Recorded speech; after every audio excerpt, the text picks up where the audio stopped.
ရုရှိမျိုးထဲမှာသခင်ယေရှုဝင်လာတဲ့အခါမှာတန်ခတ်ကလေးနဲ့ကြိုကြတယ်အခုကလေးတွေခင်းပြီးကြိုကြတယ်အဲ့တော့သခင်ယေရှုကမြဲတည်းစီးပြီးလာတာဒါပေမဲ့လူတကာခင်းထားတဲ့တန်ခတ်တွေအဝတ်တွေကိုဘသူကနေရတာလဲဆိုတော့မြဲလေးကနေရယေရှုနေရတာမဟုတ်ပါဘူးဒါပေမဲ့သူတို့ကမြဲကိုကြိုတာမဟုတ်ဘူးယေရှုကိုကြိုတာဖြစ်တယ်တော့အဲ့ဒီမြဲလေးကယေရှုကိုယူတင်ဝတ်ဆောင်ထားခြင်းဖြစ်သောကြောင့်လူတွေရဲ့ယေရှုကိုကြိုဆိုခြင်းကိုသူပါခံစားရတာဖြစ်တယ်ဒါပေမဲ့လူတွေကမြဲကိုကြိုတာမဟုတ်ယေရှုကိုကြိုတာအဲ့ဒီမြဲပေါ်မှာယေရှုမရှိခင်တော့အဲ့ဒီမြဲချီနှောင်ခြင်းခံထားတာကျွန်တော်ရောက်စီတိုင်းသဘောပေါက်ဖို့ရာကကျွန်တော်တို့အထက်မှာယေရှုရှိတဲ့အခါမှာလူတွေရဲ့ကျွန်တော်တို့ကိုလေးစားခြင်းနဲ့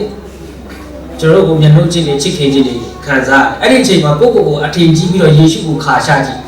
အဲ့ဒီခြားထားတဲ့တန်လွန်ခတ်တွေဟာကျွန်တော်တို့ကိုထားရိုက်ဖို့ဖြစ်လာနေတယ်နော်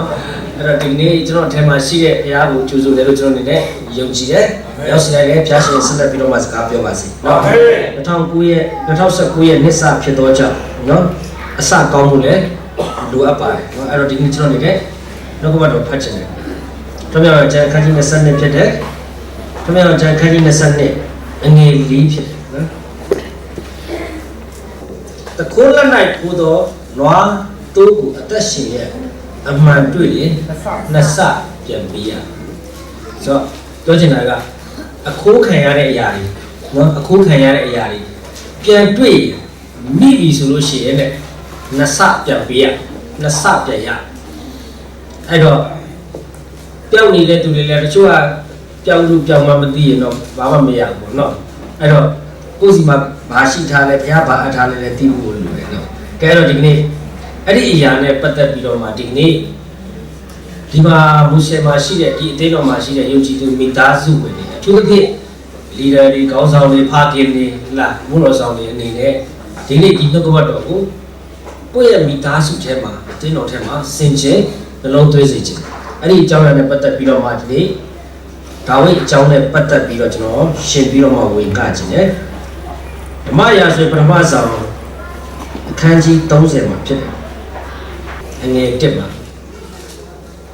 3ရက်လွန်၍ဒါဝိဒ်နှင့်သူ၏လူတို့သည်ဇိကလတ်မြို့သို့ရောက်သောအခါအာမလက်လူတို့သည်တောင်ပြည်နှင့်ဇိကလတ်မြို့ကိုတိုက်သဖြင့်ဇိကလတ်မြို့ကိုလုံခြုံ၍မိရှုနှစ်ကြပြီးမြို့၌ရှိသောမိမအကြီးငယ်တယောက်ကိုများမသက်ရှိသမျှတို့ကိုတိမ်သွားနှိမ့်ကြပြီအဲ့တော့အဲ့ဒီမြို့နာမည်ကဇိကလတ်မြို့လို့ခေါ်တယ်ဒါဝိဒ်နေတဲ့မြို့ဖြစ်တယ်ဒါပေမဲ့အဲ့ဒီမြို့ကဣသရေလပြည်ရဲ့မြို့မဟုတ်ဘူးတခြားတိုင်းပြည်ကမြို့ဖြစ်တယ်ဒါဝိဒ်ကိုရှောလုလိုက်တတ်လို့ဖတ်ပြေးနေမှာအဲ့ဒီဘုရင်ကဒါဝိဒ်ကိုတနာပြီးတော့မှနေရာပေးထားတယ်အဲ့ဒီဘုရင်ကဖျားကိုမတိတဲ့တပါးမျိုးသားအဲ့တော့ဒါဝိဒ်ကဖျားကိုတိတဲ့သူသူ့ကိုလိုက်တတ်တဲ့သူကလည်းထာဝရဘုရားကိုတိပါတယ်ဆိုတော့ရှောလုကလိုက်တတ်တယ်ဒါပေမဲ့ဒါဝိဒ်ကိုကူညီထားတာကဖျားကိုမတိတဲ့နော်တခါကျကျွန်တော်ကသိပြောတော့အဲ့မယုံကြည်သူတွေဆိုတော့လေမယုံကြည်သူအဲ့မယုံကြည်သူကတခါကျယုံကြည်သူကပူတော့ကောင်းတယ်ဒါဝိဒ်ကိုလိုက်တတ်တာဖျားကိုတိတဲ့သူနော်အကုန်လုံးလူတကာအထင်ကြီးတဲ့သူများထက်အရက်ခေါင်းတစ်လုံးမြင့်ရှောလူကအဲကြောင့်ဘယင်ခန့်ထားတာလေနော်ဘယင်ဖြစ်တဲ့အစင်းလာတယ်သူများထက်ခေါင်းတစ်လုံးမြင့်အဲ့တော့သူများထက်တာတယ်ဆိုပြီးတော့ဘယင်ခန့်ထားတာဂေါလိယလာတော့လေသူများတန်းလူကြောက်တာပါပဲနော်အရက်ကလေးပဲမြင့်တာနော်တချို့ကယာတုပဲမြင့်တာအသက်ရှင်မှုကသူများနဲ့ကိုယ်နဲ့အတူတူပါပဲတခါကျကျွန်တော်တို့ခါကျကျွန်တော်ကကြီးတဲ့အရာတွေပုံမြင့်တဲ့အရာတွေပြောလို့ရှိတယ်တခါကျရင်ကိုကသူများတက်အသက်ကြီးနေတာဖြစ်ကောင်းဖြစ်နေတယ်ခါကျရင်ယာတုကြီးနေတာဖြစ်ကောင်းဖြစ်နေတယ်တခါကျရင်သူများတက်ငွေကြီးမြင့်နေတာဖြစ်ကောင်းဖြစ်နေတယ်ဒါပေမဲ့စုံစမ်းခြင်းလာတဲ့အခါကိုအောက်ကလူရဲ့တုတ်ပြန်မှုနဲ့ကိုယ့်ရဲ့တုတ်ပြန်မှုနဲ့တူနေလို့ရှိရင်အဲ့ဒါကိုဝိညာဉ်အရွယ်တူတယ်လို့ခေါ်တယ်အရက်တော့မတူဘူးဒါပေမဲ့အရွယ်တူတယ်ဂေါလိယလာတော့တိုင်းသူပြည်သားလည်းကြောက်တာပဲဒါပေမဲ့တိုင်းသူပြည်သားကကြောက်ပဲငါတို့ဘုရင်ကြီးရှိတယ်ငါတို့ဘုရင်ကြီးကအရက်အမြင့်ကြီးပဲသူကတော့ကြောက်မှာမဟုတ်ဘူးဘယ်ရလားသူကထိတ်ဆုံးကနေကြောက်တာကြောက်တဲ့ပြင်စိတ်ပါပြတ်တယ်လို့ပြောတယ်ကျမ်းစာကဆိုတာနော်အဲ့တော့ဝတ်လို့ဝတ်ထားတယ်ယာတုယူထားတယ်လက်နဲ့ကင်ထားတယ်ရိတ်ခါစားထားတယ်လစာစားထားတယ်နော်သူစီမှာလည်းစစ်သားအများကြီးရှိတယ်နော်ဒါပေမဲ့စစ်တိုက်မဲ့စစ်သားမရှိလစာကြတော့ယူတယ်ပြောလစာကြတော့ယူတယ်ယာတုကြတော့ယူတယ်ယာတုကြတော့ယူတယ်ဝတ်လုံကြတော့ဝတ်တယ်ဝတ်လုံကြတော့ဝတ်တယ်စစ်ကြတော့မတိုင်စစ် အဲ့ဆိုတကယ်လူနေတာစစ်တိုင်းမဲ့စစ်သားလူတာဟုတ်ပြီနော်အဲ့တော့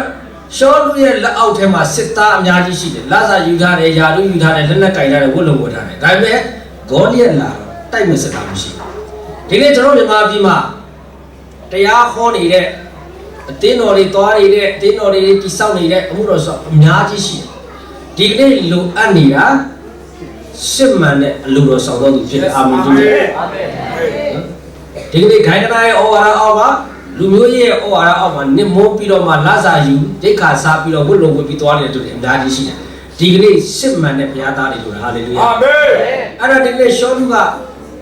ကြောက်တဲ့အရာကိုဒါဝိဒ်ကနေပြီးတော့မကြောက်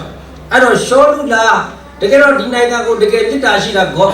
ရှောလူလားဒါဝိဒ်လားဆိုတာကိုဘုရားကဂေါလိယက်ထုတ်ပြလိုက်နော်ဂေါလိယက်ဒီပေတံတစ်ခုဖြစ်တယ်ဂေါလိယက်နဲ့စစ်ကြောပေးလိုက်အဲ့တော့ရှောလူဒီတကယ်တမ်းကျတော့ယာဒုပဲယူထားတယ်ဂေါလိယက်လာရင်စိတ်ပြက်ဒါဝိဒ်ဒီယာဒုမရှိဘူးသို့တော့ဂေါလိယက်ကိုမကြောက်နော်အဲ့တော့ဒီနေ့ဂေါလိယက်ကိုကြောက်ရင်တေးကြတယ်အဲ့ဒါရှောလူပဲကိုနာမည်ကိုဒေးဗစ်လိုပဲမဲ့ဒါဝိဒ်လိုပဲမဲ့ဟလားကြိုက်တယ်လို့မဲ့ဂေါလိယက်ကိုကြောက်နေရင်အဲ့ဒါဘာတူလဲရှောလူပဲဂေါလိယက်ကိုကြောက်မှာတော့ဒါဝိဒ်ပဲဟုတ်ပါမလဲရှောလူပဲပေါ့ကိုလေးယုံလို့ဘလောက်ပဲတတ်မှမုံတိုင်းလာလို့ရှောက်ပြေးနေလို့ရှိရင်အဲ့ဒါစာကလေးလို့ပေါ့လေအဲ့ဒါဟုတ်ပြီနော်ကဲအဲ့တော့ကြည့်အဲ့တော့ဒါဝိဒ်ကနေပြီးတော့မှဂေါလိယက်ကိုတိုက်တယ်နော်ကျွန်တော်မနေ့ကလည်းပြောတယ်အဲ့တော့ဒါဝိဒ်ကြိုင်လိုက်တဲ့အရာကလက်ပစ်ဘုံလည်းမဟုတ်အနုပစ်ဘုံလည်းမဟုတ်ကြောက်ခဲလေးပဲကြိုင်ဟုတ်ပြီနော်ဒါလက်နဲ့မဟုတ်ဘူးကြောက်ခဲလေးကြိုင်ပြီးကောက်ပြစ်ထဲတာတေးတာပဲနော်အဲ့တော့အဓိကဒါဝိဒ်ကြိုင်လိုက်တော့လက်နဲ့မဟုတ်ဒါဝိဒ်ကိုကြိုင်ထားတော့ပုဂ္ဂိုလ်ဖြစ်တယ်အာမင်အဲ့ဒါကြောင့်တင်းလက်ထဲမှာဘာရှိတယ်ဆိုတာအရေးမကြီးဘူးတင်းဘသူလက်ထဲမှာရှိတယ်ဆိုတာပဲအရေးကြီး Yes အာမင်တင်းဘာပိုင်တယ်ဆိုတာထက်တင်းကိုဘသူပိုင်တယ်ပဲအရေးကြီးတယ်အာမင်အဲ့ကြောင့်ကျမ်းစာမှာငါတိုးလို့ကိုငါလက်မှအဘယ်သူမျှမနှုတ်မယူရသခင်လက်၌ရှိသောဘယ်အရာကိုမျှစာရန်နှုတ်ယူလို့မရ Yes အာမင်တင်းလက်မှာဘလောက်ပဲဘာကြီးအစွမ်းထက်တဲ့အရာရှိစာရန်နှုတ်ယူလို့ရတယ်ကျွန်တော်ငယ်ငယ်ကအကြောင်းလေးပြောမယ်ကျွန်တော်လည်းတရားဟောရင်ကိုယ့်အကြောင်းတွေလည်းစုံနေပါပြီနော်ကျွန်တော်ငယ်ငယ်တော့ကကျွန်တော်အဖွားကတရက်တီကျွန်တော်ဗဟန်းမာနေတော့တရက်ပင်ရှိတယ်အဲ့တော့အဖွားကနေပြီးတော့အိမ်မှာရှိတဲ့ရဲဘော်လေးတွေကိုတရက်တီကိုချင်းနဲ့ခုခိုင်း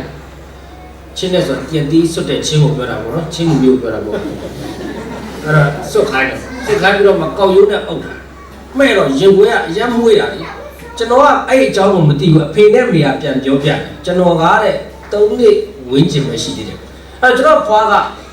ကျွန်တော်အမကိုတရက်တီခွဲတယ်ကျွန်တော်အမကိုရမ်းချစ်တရက်တီခွဲကြည့်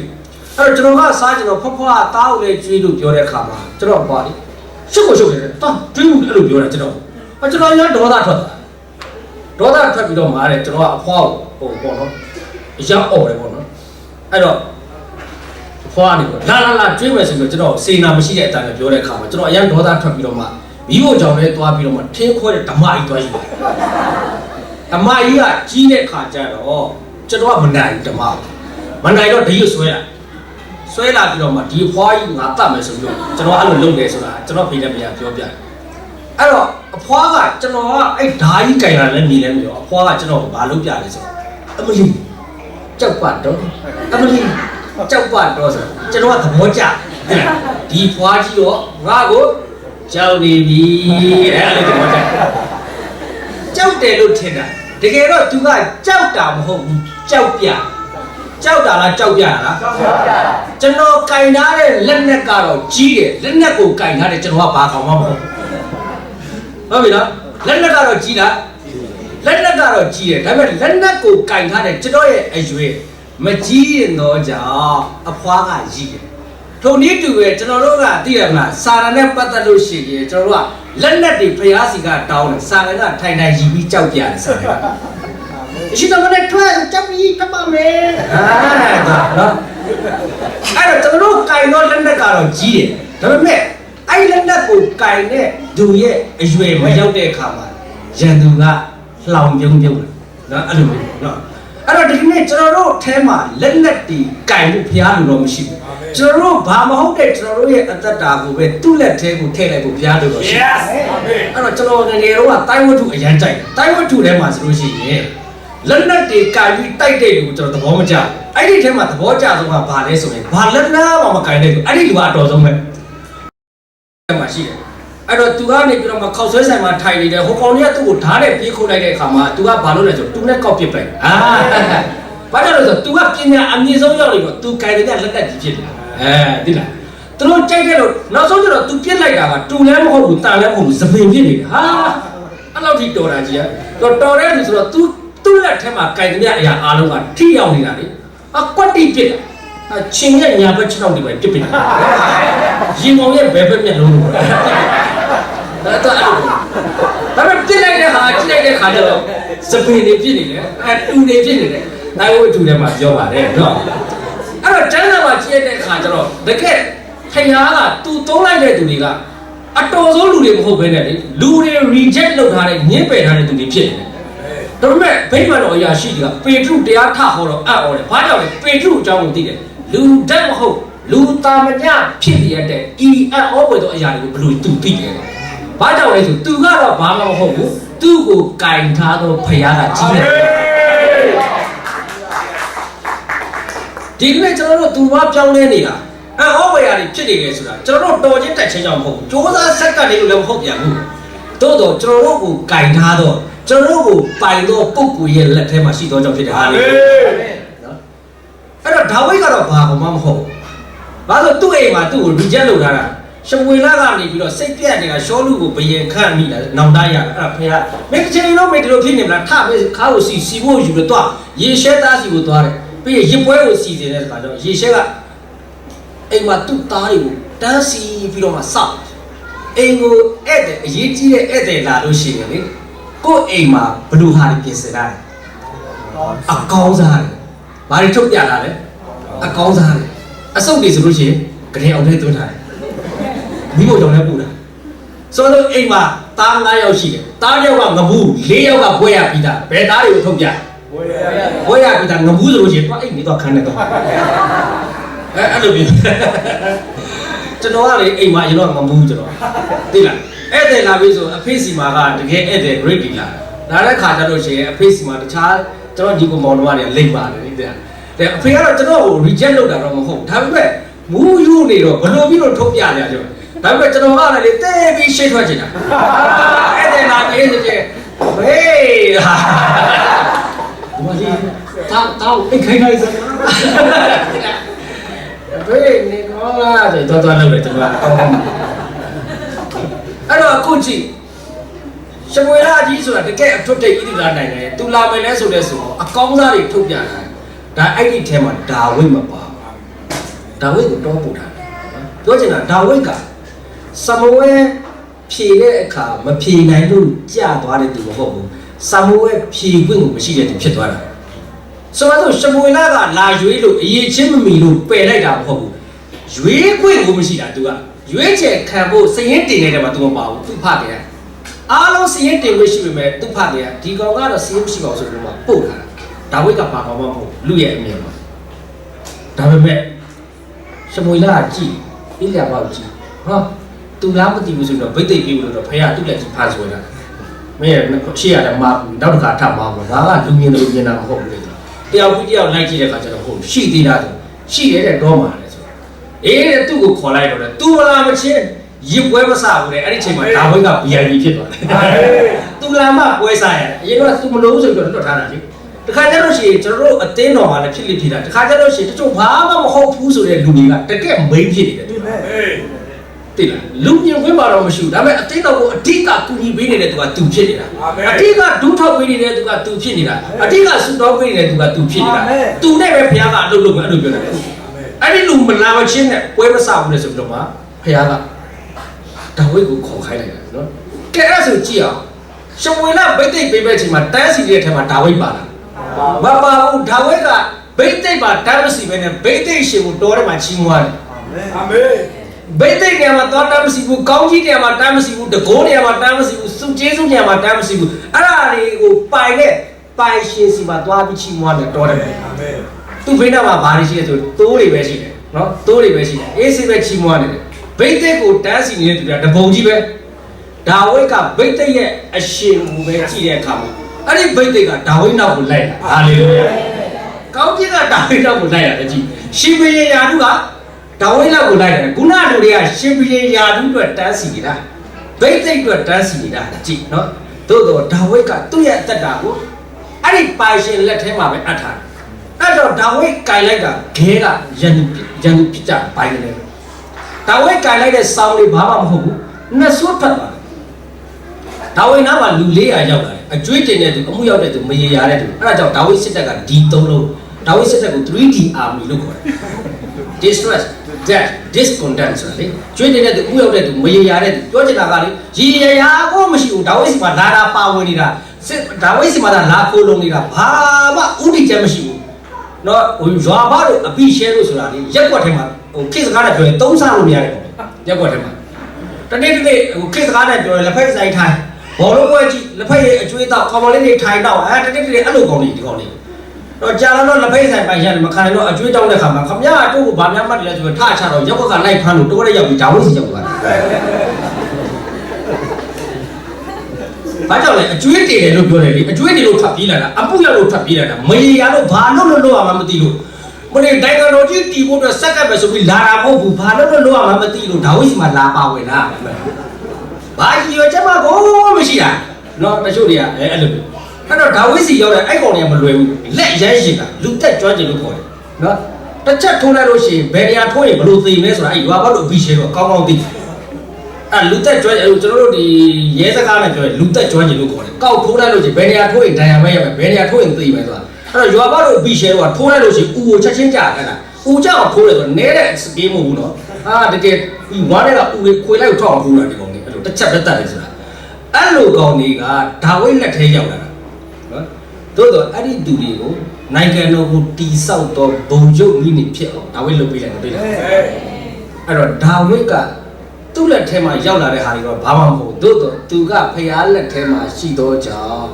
သူကြိုင်ရအားလုံးတတ်ဖို့တက်သွားတယ်အာမင်ဟာလေလုယာအာမင်နော်ကဲအဲ့တော့ကြည့်အဲ့တော့အဲ့ဒီရှောလူကဖျားကိုတည်တယ်ဖျားကိုကိုးကွယ်တဲ့ရှောလူကဖျားကိုတည်တယ်ဖျားကိုချစ်တဲ့ဒါဝိဒ်ကိုလိုက်တယ်ဘာဖြစ်လို့လဲဆိုရင်သူများကပြောတာကိုရှောလူအထောင်ထောင်ဒါဝိဒ်အတောင်တောင်ဟုတ်ပြီနော်သူများတွေကဝိုင်းပြီးတော့မှဒါဝိဒ်ကိုကောက်ချီးမြောက်လိုက်ကဒါဝိဒ်စင်ပေါ်မရောက်ဖိတဲ့တောထွက်ပြေးရမှာလေနော်အဲ့လိုအဲ့တော့လူတွေရဲ့ချီးမြောက်ခြင်းအဲ့ဒီမှာတွေ့ရတယ်ဒါဝိဒ်ရှောလူထောင်ထောင်ဒါဝိဒ်တောင်တောင်ဆိုတာလူတွေချီးမြောက်တယ်လူတွေကနေပြီးအတိမတ်ပြုလိုက်တာဒါဝိဒ်ဟာအရေးချင်းရှိတယ်ဆိုတဲ့အကြောင်းဒါပေမဲ့နောက်ပိုင်းလေ့လာတွေ့လိမ့်မယ်ဖယားကဒါဝိဒ်ကိုတကယ်အတိမတ်ပြုလိုက်တဲ့အချိန်ကဒါဝိဒ်ဂေါလိယက်ကိုနိုင်တဲ့အချိန်မဟုတ်ဘူးသူ့ကိုလိုက်တတ်တော့ရှောလူကိုခွင့်လွှတ်လိုက်တဲ့အချိန်အာမင်လူရဲ့ချီးမြှောက်ခြင်းကတော့ရန်သူကိုအောင်နိုင်တဲ့အချိန်ဖြစ်တယ်ဖယားရဲ့ချီးမြှောက်ခြင်းကတော့ရန်သူကိုခွင့်လွှတ်လိုက်တဲ့အချိန်ဖြစ်အာမင်ဒါတော့မနော်လူရဲ့ချီးမြှောက်ခြင်းကဘာလဲရန်သူရဲ့ချီးမြှောက်ခြင်းကရန်သူကိုခွင့်လွှတ်လိုက်တဲ့အချိန်အာမင်တို့ကြအာမင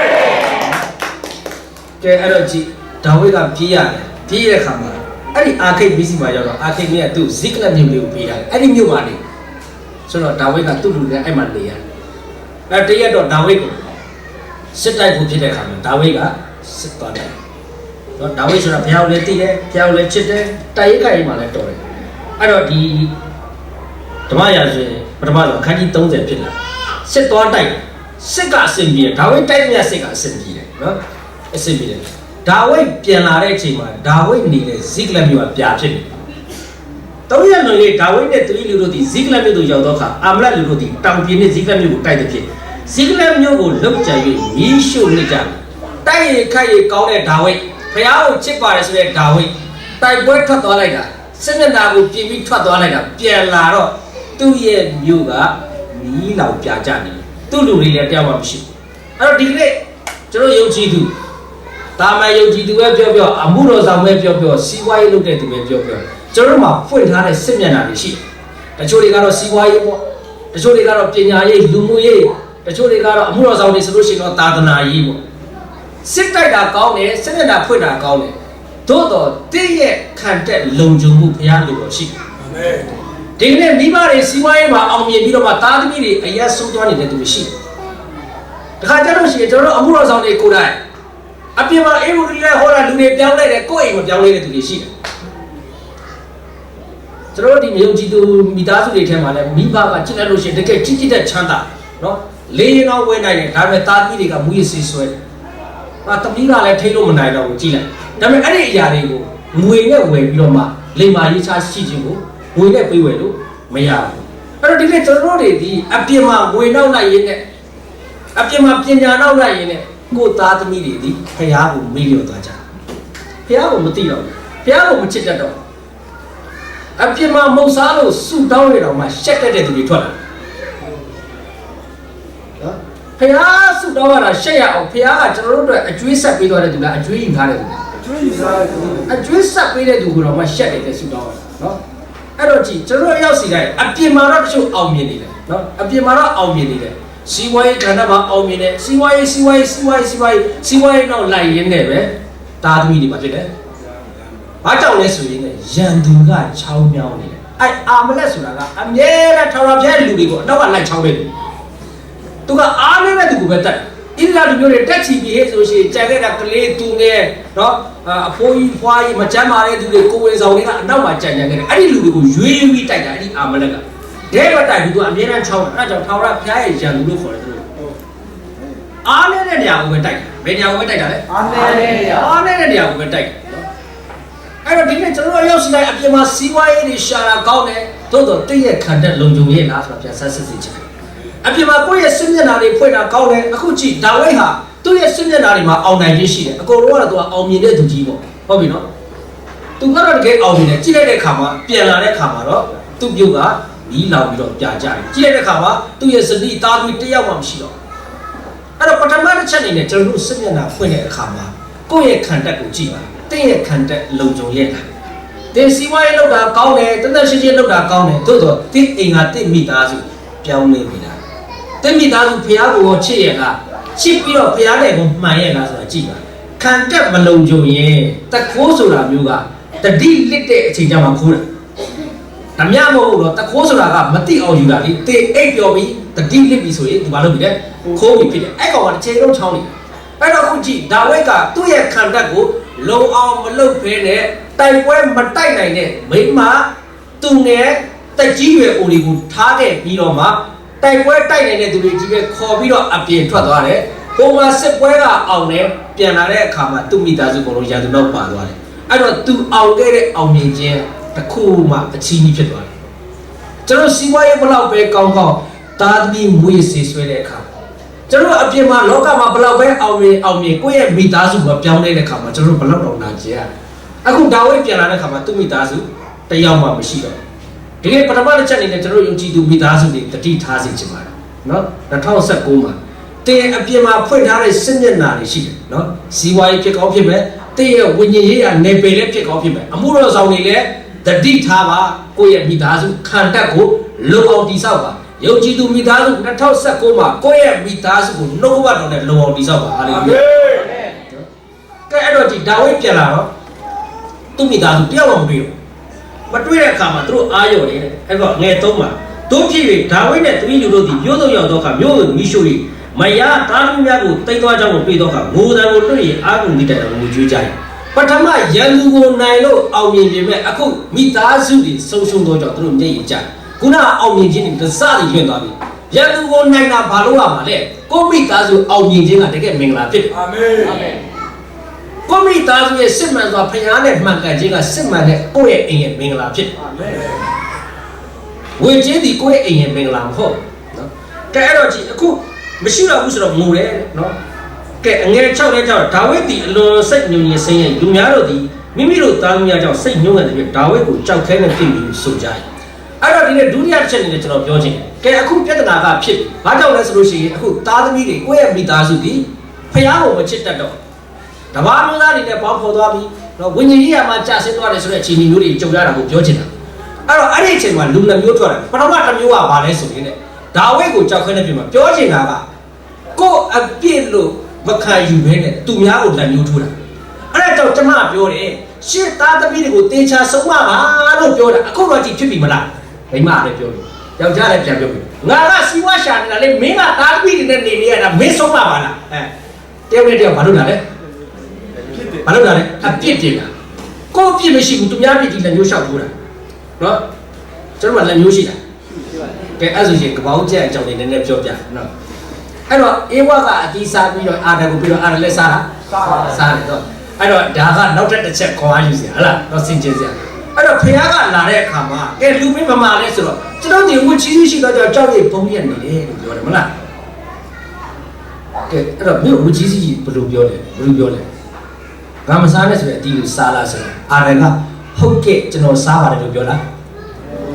ဘာပြောလဲကဲကျွန်တော်မှလက်ညှိုးရှိတာအာရမလက်ညှိုးရှိတာရှိတယ်ဟုတ်ကဲ့ကျွန်တော်စားတယ်ဆိုပြီးလက်ညှိုးထောင်လားသူဘယ်လိုပြောလဲကိုရောအပေးတဲ့မိမကကြည့်လို့စားတာကဲပြောရအောင်လက်ညှိုးဆိုတာထိုးဖို့မဟုတ်ဘူးထောင်ဖို့နော်တေတာဝန်ယူစရာရှိတဲ့အခါလက်ညှိုးထိုးတော့သူမဖြစ်ပဲလက်ညှိုးထောင်တော့သူဖြစ်ဖို့ဘုရားပြောရှိဘာကြောင့်လဲဘုရားကတစ်ကိုအမိမဖြစ်စေပဲခေါင်းဖြစ်စေမယ်လို့ပြောတာခေါင်းဆောင်ဆိုတာအခွင့်အရေးယူရတာမဟုတ်ဘူးတာဝန်ယူရတာအာမင်ခေါင်းဆောင်မှန်ရင်တာဝန်ယူတတ်တယ်ပြောနော်ပြောရအောင်တာဝန်မယူတတ်တဲ့သူကတရားခံရှာတတ်တယ်အဲ့ဆိုအာဒန်ဆိုတာလူသားအစခေါင်းဆောင်လက်ညှိုးထိုးရမှာလားထောင်ရမှာလားထောင်ရမှာလေအေဝါကိုခေါ်လာတော့ကတန်ရှင်းလှပတဲ့အေဝါကိုခေါ်လာတော့ကဘသူယူမလဲဆိုသူများပေးလို့ပြောတာသူယူမယ်လို့ပြောတာအေဝါခေါ်လာတော့ကတော့ကျွန်တော်ယူမယ်ဘသူစားလဲဆိုတော့သူစားတယ်နဲ့ကြည့်အတင်းတော့မှ blessed drop ဖောက်မယ်ဟဲ့2019ရဲ့အစဟလားမွေးငါကျွေးမယ်ကွာ blessed drop တွေဖောက်မယ်ဘသူလာမလဲဆိုတော့အားလုံးလည်းတို့ထိုးပလာလည်းတို့ထောင်တယ်လာမယ်အေးတိတိမကွာအတင်းတော့မှတန်ရှင်းနေလုံးကြမယ်အမခြေကားတွေကြီးချူကြမယ်အိမ်နာဆင်းကြမယ်သူအားတယ်ကျွန်တော်မအားဘူး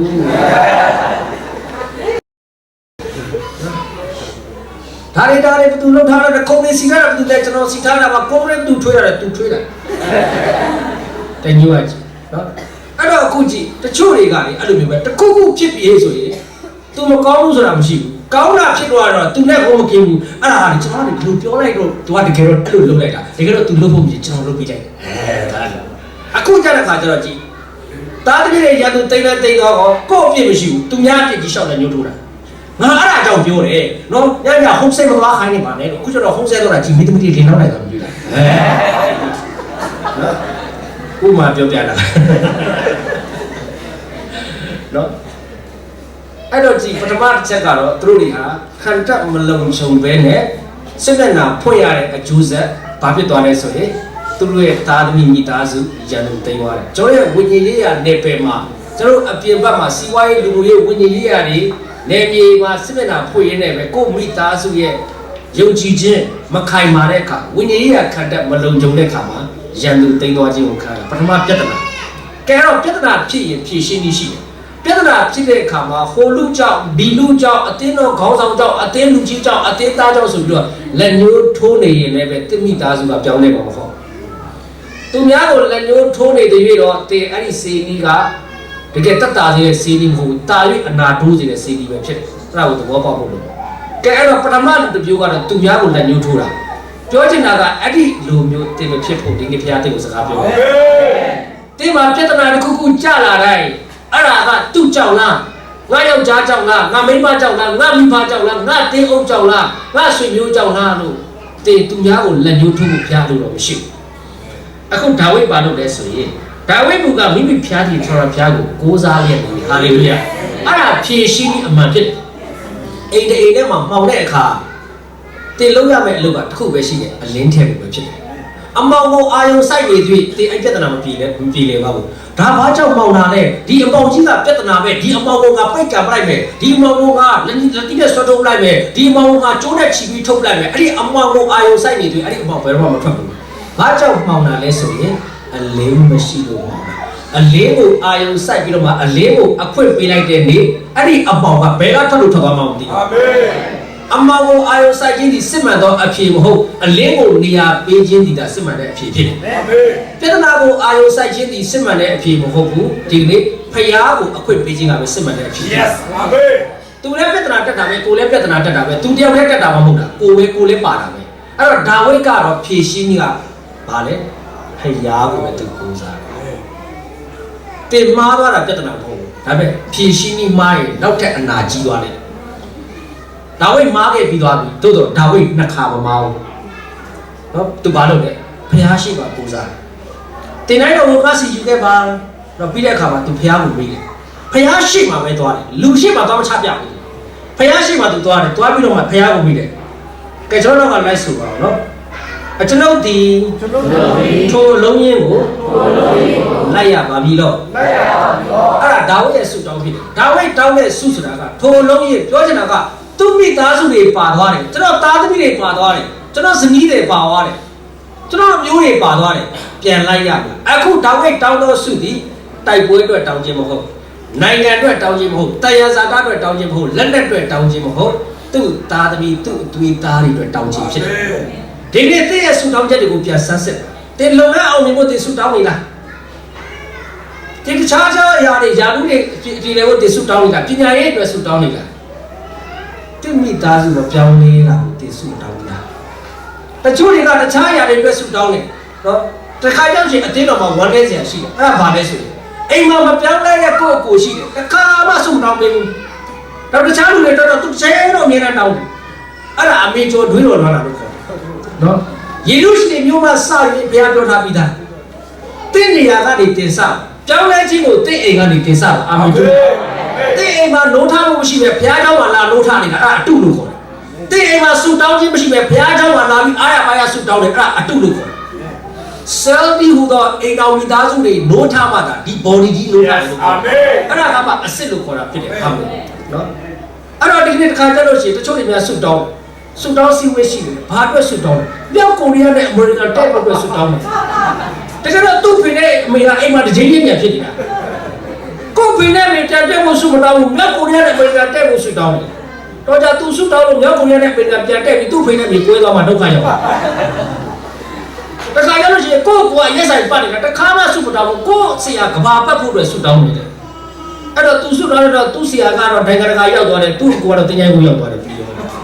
့အဲ့တော့ကိုယ်စီကနိုင်ငံခြားရောက်မရောက်တဲ့ကိုယ့်ကိုတင်ញိုင်းမရဘူးပူရေးကြီးတယ်အာမင်။မြောက်ကိုရီးယားနဲ့အမေရိကန်တဲဖို့မတဲဖို့တဲ့တဲ့ဖိတ်တဲ့ပြန်တဲဖို့ကပူရေးကြီးတယ်အာမင်။အဲ့တော့ဒီကိကျွန်တော်ရဲ့ဆူတောင်းချက်တွေပြန်ဆက်ဆက်ရအောင်။တင်ချမ်းတဲ့ပြည်တွေဆူတောင်းနေတာတဲ့တည့်ရဲ့မပြောင်းလဲသေးတော့ရတုလက်တို့ပါသွားတော့ဆုံးရှုံးနေတော့မိသားစုတာသမီညီကိုပေါ်တော့ဇနီးတဲ့ခေမောတို့ဆူတောင်းပြီးတော့သူကမင်္ဂလာရှိအာမင်။ဖခင်တောင်းစေခြင်းနဲ့ဆူတောင်းချက်ကအဲ့ဒါဖြစ်တယ်အာမင်ထူးကြအာမင်။တိမိသားစုမပြောင်းလဲပဲဒီစီဝါရေးအောင်မြင်နေတာတင်ဘာလို့အောင်မလဲ။တိမိသားစုမပြောင်းလဲပဲတခြားနယ်ပယ်မှာတင်အောင်မြင်နေတာဘာလို့အောင်လဲ။ဖခင်တစ်ကိုပြန်ပြီးမှတော့ဘာကြောင့်လဲတဲ့ကျွန်တော်တို့ကိုဖခင်မှတ်ထားတာကသခင်ဖခင်ရဲ့နဲ့လဲရကိုစောက်တော့ဗန္နာစိုးကဲ့သို့တင်တို့ကိုသူတို့ကမှတ်ပါစေ။ဗန္နာစိုးပြည်ဒီကတစ္ဆာရှိရတယ်။ဗန္နာစိုးဆိုတာကအထားတဲ့အမှုရာကိုတစ္ဆာရှိဘာအထားလဲဇနီးတွေကိုကိုယ့်ကိုအထားတယ်လေခင်ဗျတွေကိုကိုယ့်ကိုအထားတယ်သားသမီးတွေကိုကိုယ့်ကိုအထားတယ်လေကိုလုံးချင်လို့လုံးမမဟုတ်တာဖခင်ကိုအထားတယ်ဆိုတာစိတ်ချလို့အထားတယ်အာမင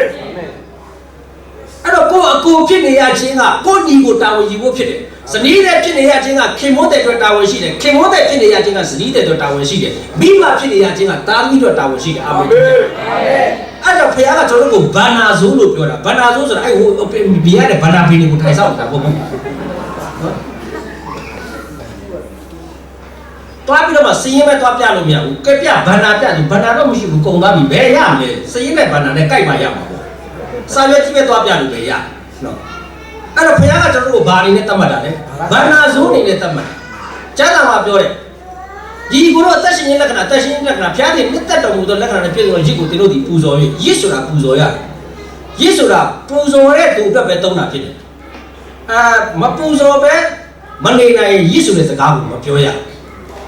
နော်မပူဇော်ပဲမနေနိုင်မှအဲ့ဒါရစ်စစ်သားသမီးတွေအတွက်မနေနိုင်မှအဲ့ဒါမိဘအစစ်လို့ခေါ်တယ်အဲ့တော့မိဘဆိုတာသားသမီးတွေအတွက်မနေနိုင်တဲ့သူကိုပြောတာတိုးတွေအတွက်မနေနိုင်ရင်အဲ့ဒါတိုးလေးစစ်လို့ခေါ်တယ်ဝိညာဉ်တွေအတွက်မနေနိုင်ရင်အဲ့ဒါအမှုတော်ဆောင်စစ်အသေးသားတွေအတွက်မနေနိုင်ရင်အဲ့ဒါဒေအိုစစ်အာမင်လူတွေအတွက်မနေနိုင်ရင်အဲ့ဒါဖျားစစ်လို့ခေါ်တယ်အဲ့တော့ဒီကနေ့ကျွန်တော်တို့ကနေနိုင်လို့ကို ကိုလိုချင်တဲ့ဟာတွေအတွက်ကြတော့တစ်ချိန်လုံးတောင်းတယ်ဒူးထောက်ပြီးတောင်းတယ်အစာရှောင်ပြီးတောင်းတယ်ဂျုံထုတ်ပြီးတောင်းတယ်ကိုကြီးကိုမပြောင်းလဲတာတစ်ခါမှမတောင်းဘူးအဲ့ကောင်တော့ဘာမရပါဘူးကွာဘုန်းကြီးတစ်စီအဲ့ဒါချင်းလို့ပြောင်းလဲမှာမဟုတ်တော့ပါနေပထမပြောပြပြီလေတစ်ခါမှတော့မပြောရသေးဘူးနော်မပြောင်းလဲတဲ့တော့တည့်ရဲ့မိဘညီကိုမော်တော်မဆွေမျိုးတွေအတွက်ဆုတောင်းပေးဖို့ဖရားလို့တော့ရှိတယ်အခုဒါဝိတ်ဆုတောင်းနေတာကနိုင်ငံအတွက်လက်လက်အတွက်အင်ပါတော်တက်မဟုတ်ဘူးသူ့အမျိုးတွေအတွက်သူဆုတောင်းနေအာမင်ကိုရောရဲ့ကျွန်တော်ဒီအမျိုးတွေနောက်လိုက်ရမလားသူဆုတောင်းနောက်တစ်ချက်ပြီးလိုက်ရင်ရောမိဘမလားပဲသူမေးပြောချင်တာကကိုရောသူတို့ကိုတပြောရမလားပြောရင်ကိုပြောင်းလဲပါမလားကျွန်တော်သားကိုပြောရမလားပြောရင်ကိုပြောင်းလဲပါမလားကျွန်တော်မိခင်ကိုပြောရမလားကျွန်တော်ဖခင်ကိုပြောရမလားကျွန်တော်ညီကိုမောင်တော်မဆွေမျိုးတွေကိုပြောရမလားပြောရင်ကိုပြောင်းလဲပါမလားဆိုတဲ့ဆုတောင်းတန်ကိုဆုတောင်းဖို့ဘုရားတည်တင့်ကိုစောင့်အာမင်အထင်ပေးခြင်းလို့စောင့်နေတာအာမင်တော့ဒီနေ့ကျွန်တော်တို့ကဘုရားတောင်းစီချင်တာကိုမတောင်းဘူးကိုတောင်းချင်တာတွေရှောက်တောင်းတယ်သူများတွေရှေ့မှာတော့ကိုကဆုတောင်းမှလိုက်တာမလို့ကျေတော့ဆုတောင်းနေတာဒါပေမဲ့သူဆုတောင်းတာမှားနေတယ်မှားတဲ့ဆုကိုမှန်မှန်တောင်းနေနော်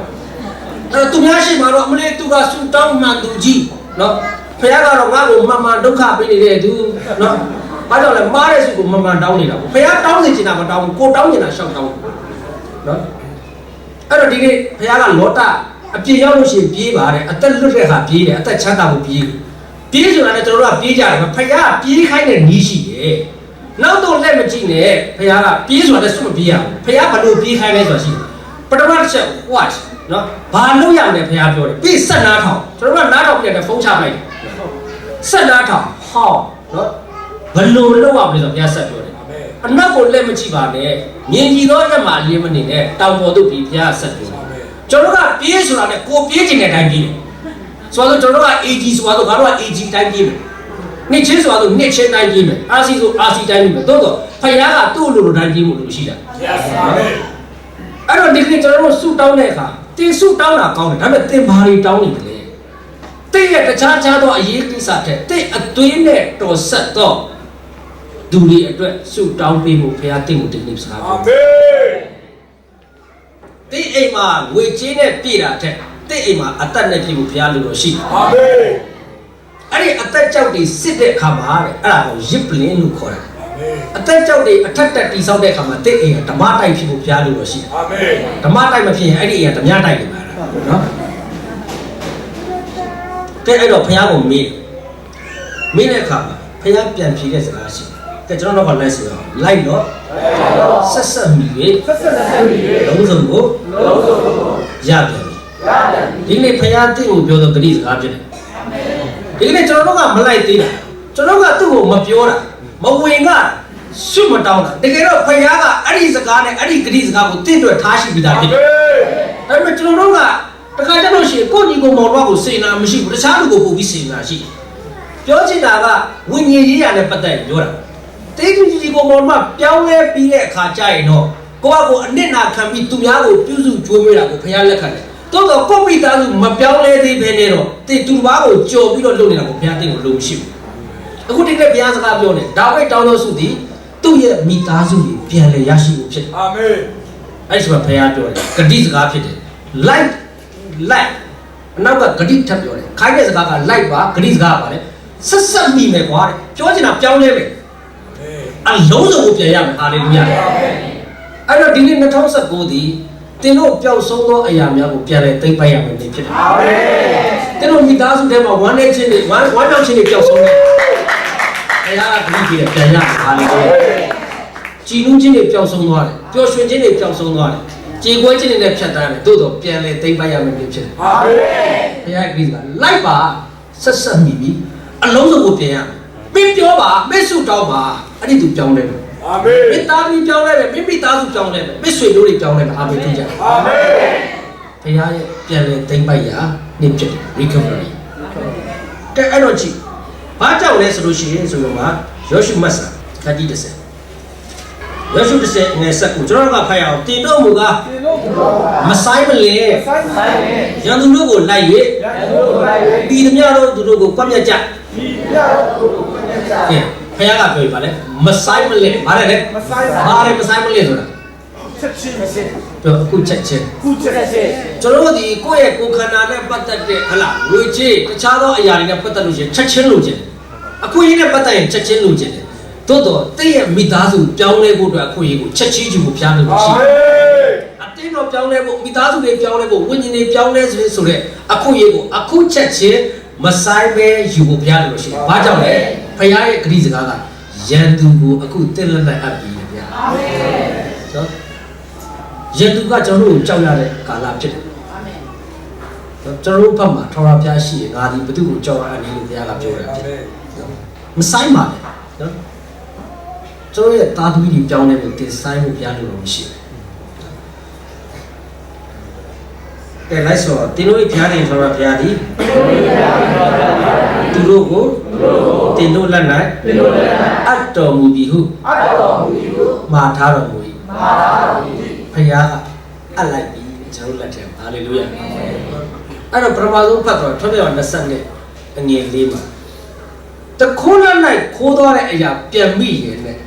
မိတဲ့အတိုင်းတော့မဟုတ်ဘူးနဆပြန်ရအာမင်အရင်တော့ကတော့ပုံမှန်တာမန်လူနေနဲ့သူတို့ဖြစ်နေတာဒါပေမဲ့ပြောင်းလဲသွားတော့မိသားစုနဲ့အသင်းတော်ကအကျိုးပြုတဲ့ဖြစ်လာအာမင်အသင်းတော်တော့ပါလောကတော့ပါအလင်းဖြစ်လာအဲ့တော့အဲ့ဒါနဲ့ပတ်သက်ပြီးတော့မှကျွန်တော်နည်းနည်းတက်တက်ခံပြီးတော့မှကျွန်တော်ပြောအဲ့တော့အရင်တော့ကျွန်တော်အရင်သမားဖြစ်တယ်အများကြီးပြောတယ်သို့တော့ကျွန်တော်ဒီကောင်ပေါ်တော့လည်းလက်မခံဘူးနော်ဖိသားဘာဖြစ်နေကြမလဲသို့တော့အမေရဲ့အဖေကလုံးဝစိတ်မကြဖိနေပြီအတင်းတော်မှလည်းကျွန်တော်တော်တော်လေးလူတကားလည်းအော်ကြောလာနော်သို့တော့အဖေနဲ့မေကကျွန်တော်ဘယ်တော့မှသူများကကျွန်တော်ကအယက်သမားပြောတယ်ငါသားရက်သမားတစ်ခါမပြောကျွန်တော်အာမင်နော်မိဘရဲ့မေတ္တာကြောင့်လည်းဟုတ်တယ်လို့ဘုရားရဲ့နှုတ်ကပတ်တော်ကြောင့်လည်းဟုတ်အာမင်ကျွန်တော်ဖေကငါသားကတနေ့ပြောင်းလဲမယ် yes ငါသားကမင်းတို့ပြောရတဲ့သမားဖြစ်ပြီငါသားကတနေ့ကျရင်သူများကိုပြောင်းလဲစေတဲ့သူပဲဖြစ်ပါအာမင်အဲ့တော့ကျွန်တော်ဖေဒူးထောက်တာကျွန်တော်ဖေဒူးကောင်းအမာရွတ်ပါဖြစ်သွားကျွန်တော်တို့ဆူတောင်းအမေကတော့ခြေတော့မကောင်းအမေကလက်လျှောက်တော့ပြစ်လေးတယ်သူခြေတော့ကချော်လေးနဲ့ကျိုးပြီးတော့လိန်သွားလို့လေကျွန်တော်မေက81ခုနှစ်ရှိနေတယ်ဖေက81ရှိနော်အဲ့တော့အဖေကဆူတောင်းတယ်မနေ့တခါညတခါသူကြီးတက်ဆူတောင်းတယ်လို့မိသားစုနဲ့လည်းဆူတောင်းတော့ကျွန်တော်အဖေကကျွန်တော်တို့ဆူတောင်းဒူးမှာအမာရွတ်ပါဖြစ်တယ်ဒါပေမဲ့သူများတွေစိတ်တက်ကြနေပြီကျွန်တော်စေုံတက်တီကန်လေးတွေဖြစ်တယ်သူများစိတ်တယ်ကျွန်တော်ဖေကမဟုတ်ဘူးငါသားတနည်းပြောင်းလဲမယ်ဖခင်ကတိရှိတယ်ဟာလေလုယာအာမင်ဒါကျွန်တော်ပုံစံကကျွန်တော်လုံးဝမျော်လင့်စရာမရှိတဲ့အခြေအနေဖြစ်တယ်အခုတော့ဆောင်တယောက်ဖြစ်ဖို့နေတာအကယ်၍အရက်ပြက်ရင်တော့မှတာမန်ကျမ်းမာရေးကောင်းတဲ့လူကောင်းတယောက်ဖြစ်ဖို့မျှော်လင့်ချက်မရှိဘူးနော်ဒါပေမဲ့အဖေကအဲ့ဒါကိုလက်မခံငါသားတစ်နေ့ကြောင်းတယ်ငါသားတစ်နေ့ကြလို့ရှိရင်အမှုတော်ဆောင်ဖြစ်ရမယ်တစ်နေ့ကြရင်မိသားစုကိုရောအသင်းတော်ကိုရောတည်ဆောက်တဲ့သူဖြစ်ရမယ်အဖေအဲ့ဒါဆိုပြောချင်တာကအဖေဟာပါသွားတဲ့ပစ္စည်းကိုရအောင်ပြန်လိုက်အခုဟာကငွေကြေးဆုံးရှုံးသွားတာမဟုတ်ဘူးသူ့သားဖြစ်တယ်အဲ့တော့ဒီနေ့ယေရှုခရစ်တော်ဒီပျောက်ဆုံးသွားတဲ့ကျွန်တော်တို့အရောက်စီလိုက်လို့မရအောင်ပြန်လိုက်ပြန်ရတယ်ဖြစ်တယ်အပြစ်သားအနေနဲ့ပါသွားတယ်ပြန်ရတာရိုးရိုးဖျားသားနေတဲ့တော့မဟုတ်ပဲနဲ့ဖျားနဲ့ထပ်တူကဲသူဘုံထေရှားသူတော့ဖျားသားဒီနေ့အဖေနဲ့မေကလည်းကျွန်တော်ကိုပြန်လိုက်ဆုံးရှုံးတာတွေပြန်လိုက်သူများကတော့မမီနိုင်တော့ဘူးမဟုတ်ဘူးဖျားပြောတယ်မင်းပြန်လိုက်ပါနှစ်ဆပြန်ရအဲ့တော့ဒီနေ့ယေရှုကြီးကအယိုးတွေပြည့်တဲ့ဂျိုင်ဝမ်းနဲ့ရောက်သွားတဲ့ခါမှာအဲ့ဒီအယိုးတွေဆိုတာတေကုန်တေလိမျိုးစုံရှိနေမှာတချို့ယောဂနဲ့တေကောင်းတေလိပဲနော်တေသွားတဲ့အချိန်ကသူကရိုးရိုးတာမန်လက်သမားဖြစ်မယ်လေသမားဖြစ်မယ်ရိုးရိုးလုပ်သမားဖြစ်သို့တော့သူပြန်ရယူတဲ့အခါမှာတာမန်လူနေတဲ့ပြန်ထတာမဟုတ်ဘဲနဲ့နိုင်ငံအတွက်မမရက်တည်ပြီးတော့မှရန်သူကိုဖြိုခွင်းပြီးတော့နေပယ်ကိုတေဖြစ်တာအာမင်တခုပဲကျွန်တော်ဖခင်ရဲ့နှုတ်ကပတ်စကားကိုဝန်ခံပြီးတော့မှပြန်လိုက်ဖို့ပဲဖြစ်တယ်အာမင်လူတွေရဲ့ပါဇက်ဖြားစကားတွေနဲ့တည်တက်မရှိပါနဲ့ဖခင်ရဲ့ဂရုစကားနဲ့တက်ရှိတယ်အဲ့ဒီကောင်ကတော့မပြောင်းလဲတော့ဘူးခမည်းသားသမီးကတော့မပြောင်းလဲတော့ဘူးခမည်းမျိုးကတော့မပြောင်းလဲတော့ဘူးဆိုတဲ့လူတွေရဲ့စကားကိုကျွန်တော်ဖေကလုံးဝငကလည်းလုပ်ရေးစံတာဖခင်ရဲ့စကားကိုပုပ်ဘူးငါသားကပြောင်းလဲမှာပုပ်ဘူးငါသားကတနေ့ကျရင်ဘုံတွေရှာမဲ့သူဖြစ်တယ်ငါသားတနေ့ကျလို့ရှိရင်အလေးဖြစ်မဲ့သူဖြစ်တယ်ဒီနေ့ဒီရှိမှကျွန်တော်ရက်တယ်အာမင်နဆမကအစအများကြီးပဲဗျာအဖေဖေရတချို့တွေဆိုအဖေကိုမသိဘူးကျွန်တော်ကြည့်ပြီးတော့ကျွန်တော်ဒီတက်တိခိုင်းတာအဖေစီကိုစေဝတ်မှုတွေလှမ်းပို့တယ်ဘယ်လည်းမသိဘူးနော် အဲ့တော့အကယ်၍များရန်ကုန်ရောက်လို့ရှိရင်လာလေပါဝင်ခဲ့ပါဗီဒီယိုတိစကားဆိုပြီးတော့အန်ငယ်ရဲ့လူလေးခဏလောက်ပြပါဆိုလမ်းကြည့်လို့ရတယ်ကျွန်တော်ဗီဒီယိုကောင်းမှာအမှားရွှေ့ရှိတယ်ကိုရဲဆိုတဲ့ဘုရားဆောင်တယောက်ဒီရှေ့မှာရက်ချင်းကကျွန်တော်ဖေကဒူထောက်ချင်းအဲ့တော့ဒီနေ့မိဖတွေတာသမီတွေကိုပြန်လိုက်ပါခင်မိုးတဲ့ဇနီးတွေကိုပြန်လိုက်ပါဇနီးတဲ့ခင်မိုးတဲ့ကိုပြန်လိုက်ပါတာသမီတွေကိုမိခင်ကိုပြန်လိုက်ပါမိသားစုတွေကိုယ့်ရဲ့ဆွေမျိုးတွေကိုပြန်လိုက်ပါအဲ့ဒီဆုတောင်းတာကိုဒီနေ့ဘုရားစောင့်နေတယ်အဲ့ဒီအရာကိုဂတိပေးဖို့လည်းဘုရားဂတိပေးထားပြီးသားဖြစ်တယ်ဘယ်လောက်ပြန်ရမလဲကိုဘေးကိုပြန်ကြည့်ပြီးပြောလိုက်မယ်နှစ်ဆရအဲ့ကြောင့်ဒီနေ့ဒီစကူဒီဝမ်းမြောက်ခြင်းနှစ်ဆသိမ့်ပိုင်ပဲနေဖြစ်တယ်အောင်မြင်ခြင်းနှစ်ဆသိမ့်ပိုင်ပဲဖြစ်တယ်အသင်းတော်ဒီဝိညာဉ်ရေးရဗိသိက်နှစ်ဆတိုးပါမယ်နေဖြစ်တယ်ရောက်စီတိုင်းမိသားစုများကိုနှုတ်ကပတ်တော်နဲ့ပြန်လဲသိမ့်ပိုက်ခြင်းအပြင်ဝိညာဉ်ရေးရနှစ်ဆရိတ်သိမ်းရစီကိုဝင်လာပါတယ်ရောက်စီတဲ့နှုတ်ကပတ်တော်ကိုပြန်ရစကားပြောပါစေ